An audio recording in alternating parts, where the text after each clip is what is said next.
Buenas noches. Hay profesiones que, por su naturaleza, se ejercen en el umbral. Los paramédicos son una de ellas. Son los primeros en llegar cuando la vida pende de un hilo, los que se adentran en la intimidad del dolor y la tragedia, con la única misión de arrancar una victoria a la muerte.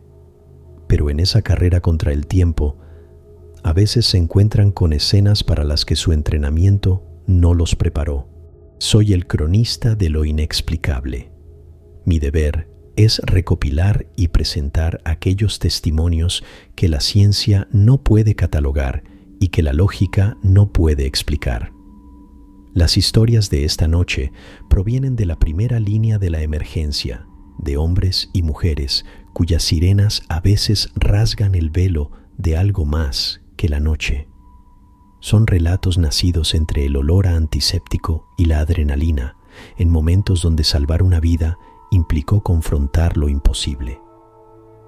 Acompáñenme, con el debido respeto, a escuchar las voces de quienes acuden a la llamada. Un buen amigo, que por casi 20 años fue paramédico en la Cruz Roja de una ciudad fronteriza, me confió hace tiempo una de esas historias que se convierten en leyenda dentro de una estación. No figura en ningún manual ni protocolo oficial. Era un código no escrito, una llamada que los veteranos aprendían a reconocer y a temer. La llamaban el Código Cero. Mi amigo, a quien llamaremos Samuel, era un hombre pragmático, endurecido por años de ver lo peor de la condición humana. En este trabajo, solía decir, ves tanta miseria real que no te queda tiempo para inventar fantasmas. Pero el Código Cero, insistía, no era una invención. Era un deber que trascendía la medicina. La llamada siempre tenía el mismo patrón. Ocurría en noches de lluvia o de frío intenso, generalmente entre las 2 y las 4 de la madrugada, cuando la ciudad parecía un desierto y el cansancio calaba más hondo. La despachadora recibía una llamada de una voz anónima, a menudo una mujer, reportando a una persona inconsciente en una dirección específica. Siempre era el mismo edificio, un viejo bloque de apartamentos en un barrio venido a menos. Una de esas construcciones de los años 60 que parecían perpetuamente grises y tristes. Cuando una unidad nueva recibía la llamada por primera vez, procedía como con cualquier otra. Pero los veteranos, al escuchar la dirección, intercambiaban una mirada. Era un código cero. La primera vez que Samuel atendió una, era todavía un novato. Su compañero, un hombre mayor apodado El Búho, condujo la ambulancia en un silencio tenso. Al llegar al decrépito edificio, no había nadie esperándolos. La puerta del complejo estaba abierta. Subieron al tercer piso, al apartamento 3B. La puerta también estaba sin seguro. «Paramédicos», anunciaron antes de entrar. No hubo respuesta. Entraron. El apartamento era humilde, casi vacío. Olía a humedad, a polvo y a soledad. En una cama individual, en el único dormitorio, yacía un anciano. A simple vista, era evidente que no estaba inconsciente, estaba muerto. Y por el estado del cuerpo, la lividez y la rigidez, era obvio que llevaba muerto varios días, no unas pocas horas. Samuel estaba confundido. ¿Quién había llamado? ¿Por qué reportar a alguien inconsciente si era un deceso claro y antiguo? Se preparaba para iniciar el protocolo de defunción y llamar a las autoridades, cuando el búho le puso una mano en el hombro. «Tranquilo, muchacho, solo haz la revisión de rutina», le dijo en voz baja. Aunque parecía un sinsentido, Samuel obedeció. Sacó el monitor de electrocardiograma y colocó los electrodos en el pecho del anciano. Y entonces vio la primera imposibilidad. La piel del hombre, que debía estar fría como el mármol, se sentía tibia. No caliente, no viva. sino con un leve y persistente calor, como el rescoldo de una brasa que se niega a apagarse. La segunda imposibilidad apareció en la pantalla del monitor. Por un instante, solo un segundo, la línea plana que indicaba la ausencia de actividad cardíaca tuvo un espasmo. Una única y débil onda, un pico solitario y perfecto, como el eco de un latido que se había producido hacía mucho tiempo. Después, la línea volvió a ser plana. ¿Viste eso?, susurró Samuel atónito. Es el eco, respondió el búho sin sorpresa. Ya podemos irnos. Salieron del apartamento y llamaron a la policía para reportar el hallazgo. Mientras esperaban en la ambulancia, Samuel estaba lleno de preguntas. El búho, entonces, le explicó la naturaleza del código 0. Nadie sabía quién llamaba. Se asumía que era un vecino que notaba la ausencia o el olor, pero nunca nadie admitía haberlo hecho. La persona fallecida siempre era alguien solitario, sin familia ni amigos que lo buscaran. Y siempre, sin excepción, el cuerpo presentaba ese calor residual y el monitor captaba ese latido fantasma. Pero la parte más extraña, le dijo el búho, era la sensación en el apartamento. No había una atmósfera de muerte o de tristeza. Al contrario, se sentía una inmensa paz, una calma profunda y una abrumadora sensación de gratitud. Es como si el difunto te estuviera dando las gracias por encontrarlo, explicó. Como si su alma no pudiera irse hasta que alguien confirmara oficialmente su partida. No estamos salvando una vida, estamos ayudando a que un alma cruce. La leyenda tenía también una advertencia. Ignorar un código 0 traía mala suerte. Se contaba la historia de una unidad que, estando muy ocupada en una noche de accidentes múltiples, decidió no acudir a la llamada. En las siguientes horas, su ambulancia sufrió una falla mecánica inexplicable. Se les ponchó una llanta y uno de los paramédicos resbaló al bajar de la unidad, fracturándose una muñeca. Desde entonces, sin importar qué tan ocupados estuvieran, si entraba un código 0, una unidad debía ir. Samuel atendió 4 códigos 0 más en su carrera. Siempre fue igual. La lluvia, el edificio silencioso, el apartamento humilde, el cuerpo que llevaba días sin vida pero que conservaba un calor imposible, el eco de un latido en un corazón detenido y esa extraña, sobrecogedora paz. La última vez fue diferente. La fallecida era una anciana. El apartamento estaba lleno de plantas marchitas y jaulas de pájaros vacías. Mientras Samuel realizaba la revisión de rutina, su mirada se posó en un pequeño espejo ovalado que colgaba en la pared. Por un instante, no vio su propio reflejo. Vio la imagen de la anciana, pero no como estaba en la cama, sino de pie, sonriéndole. No era una sonrisa triste ni fantasmal. Era una sonrisa genuina, radiante, llena de un inmenso alivio. Detrás de ella, en el reflejo, el apartamento no estaba viejo y decrépito, sino limpio y lleno de luz, y las jaulas estaban llenas de pájaros que cantaban en silencio. Samuel parpadeó y la visión desapareció. Solo quedó su propio rostro cansado mirándolo desde el espejo. Pero la sensación de esa sonrisa, de esa gratitud pura, se quedó con él para siempre. No es un trabajo de fantasmas, me dijo Samuel al terminar su relato. Es un trabajo de humanidad. A veces la gente está tan sola que ni la muerte puede llevárselos del todo. Necesitan que alguien les tome la mano una última vez, aunque ya no puedan apretarla de vuelta. Eso es un código 0, la última llamada de un alma solitaria.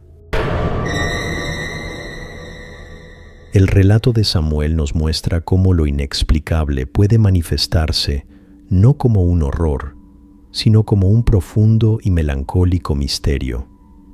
Pero no todas las experiencias son así.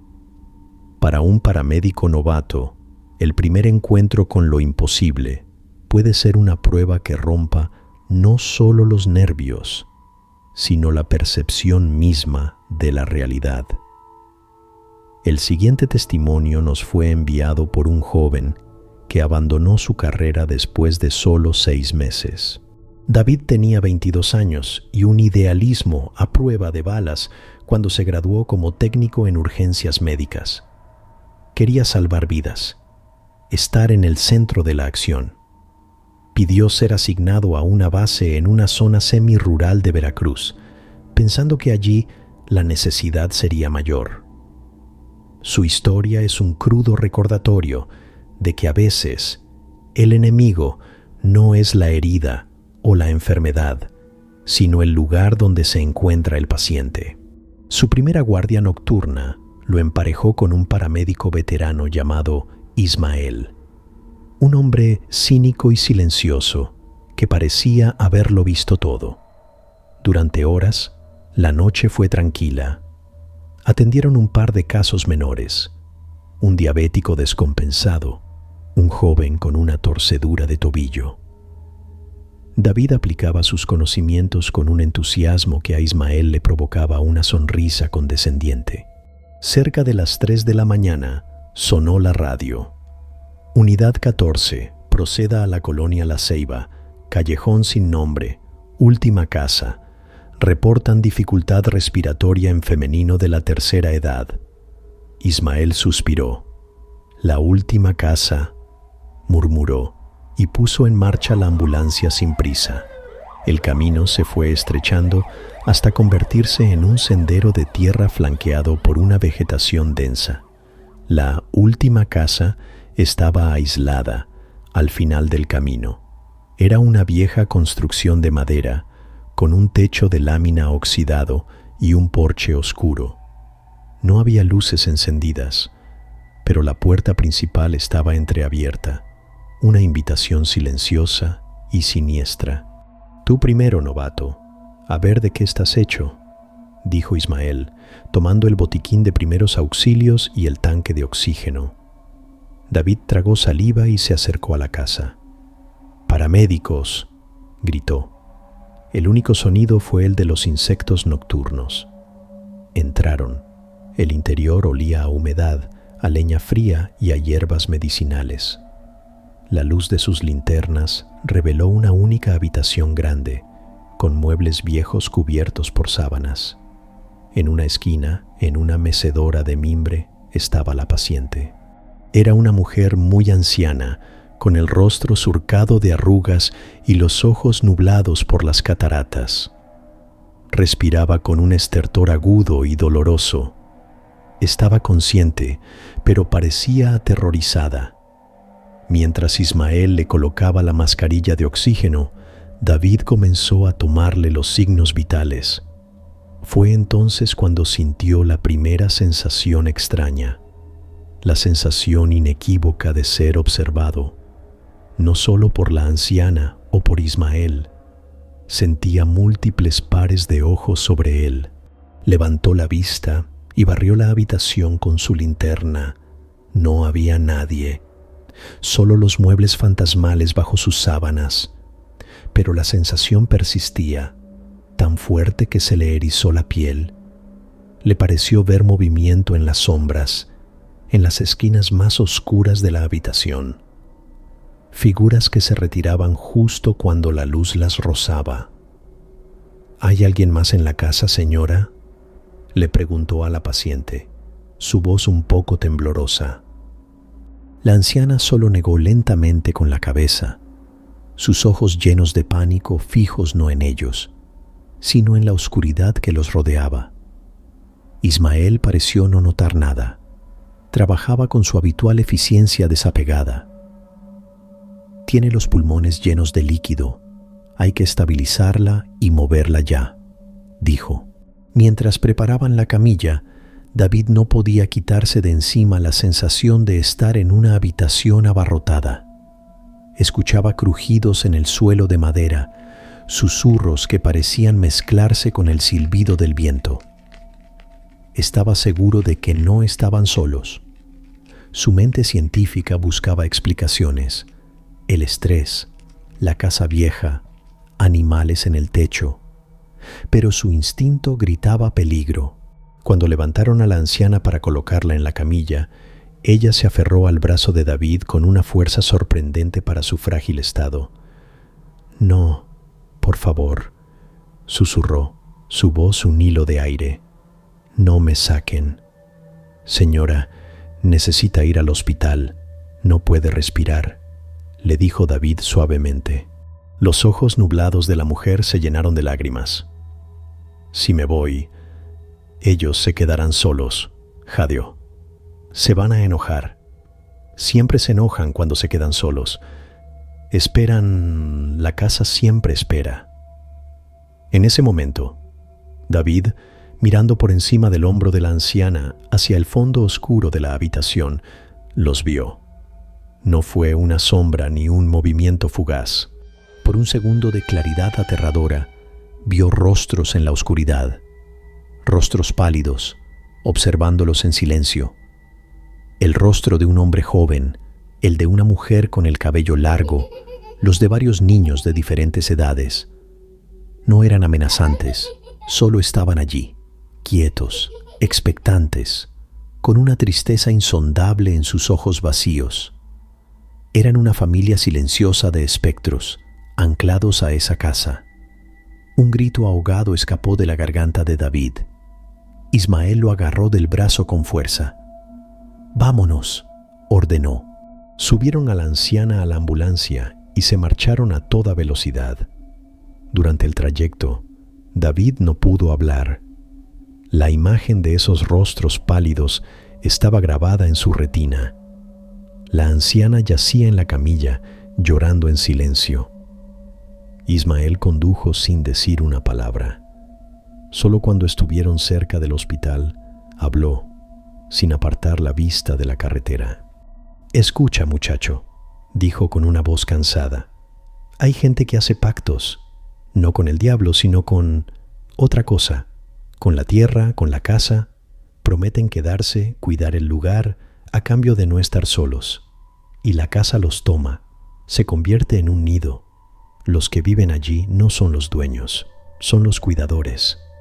Y los que están con ellos, no les gusta que se los lleven». «¿Eran fantasmas?», balbuceó David. «No sé qué eran», respondió Ismael. «Solo sé que están allí, y que esa pobre mujer era lo único que los mantenía anclados y tranquilos. Ahora que se ha ido, la casa está vacía. Estará esperando a su próximo cuidador». La anciana falleció justo al llegar a la sala de emergencias. El médico de guardia lo declaró como un edema pulmonar agudo. Una muerte triste, pero médicamente explicable. David terminó su turno, entregó su uniforme y nunca más volvió a subir a una ambulancia. El idealismo se había hecho añicos contra una realidad que no aparecía en sus libros de texto. A veces, en las noches de viento, todavía cree escuchar el susurro de una anciana rogando que no la saquen, porque la casa espera y no le gusta estar sola. La experiencia de David nos sumerge en el horror de lo doméstico, en casas que son mucho más que madera y ladrillos. Pero, ¿y si el horror no se ve, sino que se escucha? ¿Si la única conexión con la tragedia es una voz en una frecuencia de radio? La siguiente investigación se centra en la figura del despachador, el oído anónimo de la ciudad, y en una leyenda que circula en los centros de mando de la capital. En el corazón de los servicios de emergencia de cualquier metrópoli se encuentra el C4, el Centro de Comando y Comunicación. Es una red de oídos y voces que coordina la danza caótica de la ciudad. Desde allí, los despachadores, como fareros en una tormenta, guían a las ambulancias a través de la noche. Es un trabajo de una tensión inmensa, pero basado en la lógica y el protocolo. Sin embargo, entre los operadores más veteranos de la Ciudad de México circula una historia, una leyenda sobre una llamada que no sigue ningún protocolo. La llaman la frecuencia del solitario. Nuestra investigación nos lleva a Elena, una radiooperadora que trabajó en el turno nocturno durante la década de los 90. Era una época de transición donde los sistemas análogos aún convivían con la incipiente tecnología digital. Había frecuencias antiguas, canales de respaldo que rara vez se usaban. Fue en uno de esos canales olvidados donde Elena escuchó la voz por primera vez. Eran las 3:33 de la mañana, la hora muerta. La radio estaba en silencio, salvo por la estática habitual. De repente, de una frecuencia de respaldo, surgió una voz.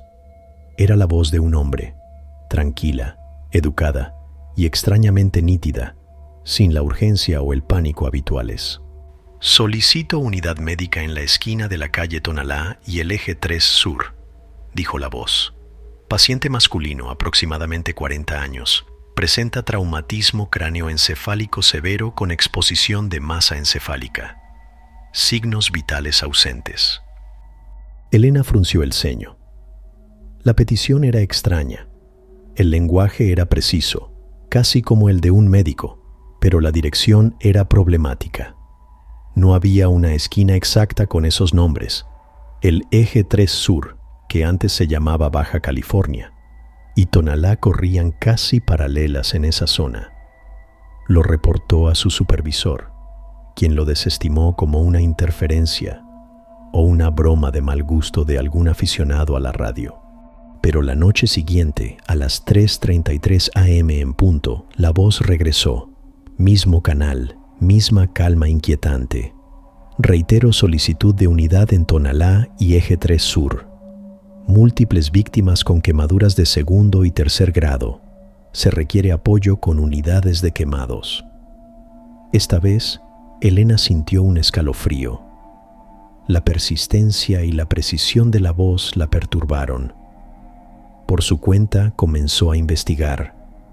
Buscó en mapas antiguos de la ciudad, anteriores al terremoto de 1985, y lo encontró. En un mapa de 1984, vio que la calle de Tonalá tenía una pequeña desviación, un callejón que sí cruzaba con la entonces avenida Baja California, y en esa esquina exacta había un edificio de apartamentos, el edificio Tonalá, un edificio que, como miles, se había derrumbado por completo en el sismo del 19 de septiembre de 1985.